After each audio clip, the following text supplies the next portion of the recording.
different, you and I.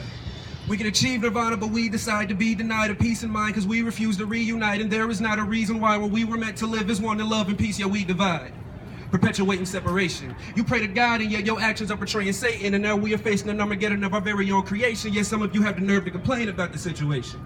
But what progress are you making? When you feel as if you're receiving tiny reparations in the form of receiving a day of towards payment and then your child loses a day of education, all while this was given to us after they killed one of our leaders, but we still feel like when we get MLK Day that it's still reasons for celebration. Now before anybody gets offended, I want you to please check your ego. Because your problem is that you believe that day is a black victory and that thinking is lethal. It's not about us versus them and trying to label which race is evil, except that all people are your people, because the whole point of MLK's mission in the first place was so it could bring us all together as equals. Because whether it's race, religion, or classes, something is always given to the masses that allows us to feel comfort in our individual factions and somehow feel satisfaction from being distracted. But what we fail to understand is that these tactics divert our attention from the real problems and prevent us from taking forward action. You see, as part of the youth, I often spit truth because we like to lay the fate of the youth.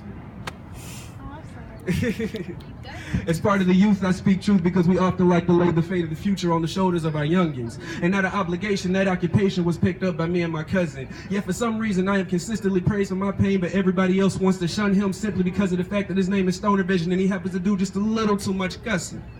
When he brings about positivity and an abundance, business opportunities, personal connections, music, and fun loving. He has the ability to help the lives of those around him as they go out and be happy and change the reality with a new productive way to function. And then they get up, get out, and get bludgeoned. When all they're guilty of is trying to be something, trying to do something different, trying to go out and make a difference until a cop kills them with conviction but doesn't get convicted because due to the pigment, it is different. I don't get it. How does the dark shade of my skin make me a villain? How does you having skin lighter than mine make you a victim? Clearly there's a part of this equation that I'm not getting, so how about somebody try to come down here and explain to me how I'm the evil one when my only objective is to try to stop the killing? I fail to see the fault in wanting to help people being my intention, especially when doing it while rightfully exercising my First Amendment. You went from being a person to just another tiny part inside this corrupted system, so I implore you to open your eyes, stop believing in lies, and realize the fact that we are not different. Now please understand, there's a difference between preaching and reaching out, because the only thing that I'm guilty of is trying to gather the attention of the help that I'm seeking out. A yearning for change tears in me internally, and you ask me why I feel the need to be so loud, and to that I simply ask, wouldn't you yell if you felt like you were bleeding out? It is unfair to me that kindness is such a rarity. Every day I feel like I want to get sick because I taste hatred in the very air that I breathe. It is common sense to want to help others and seek joy in life, so please stop trying to pass off being a decent human being as reaching some sort of higher moment of clarity. Because that makes you an arthritic critic clutching at thinning bundles of straws. In this world I look for magic and you see nothing but flaws. And it hurts me to my soul that the only thing that we can agree on is ganging up on killing somebody simply for suggesting that it's time for us to evolve. So are you telling me that deep down in your hearts you hope that it stays bad? Are you telling me that no part of you wants to work to change that? Because I don't know about you, but this is my way of saying, hey Kendrick Lamar, your message got through to me, and now I understand that my mission is to bring the world together in love, peace, and unity.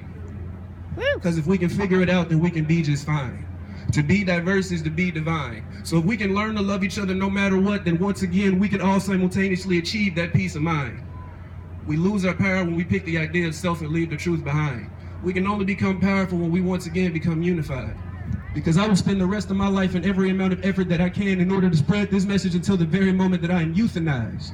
And that is for all of you guys to realize that we're not so different. You and I. Thank you.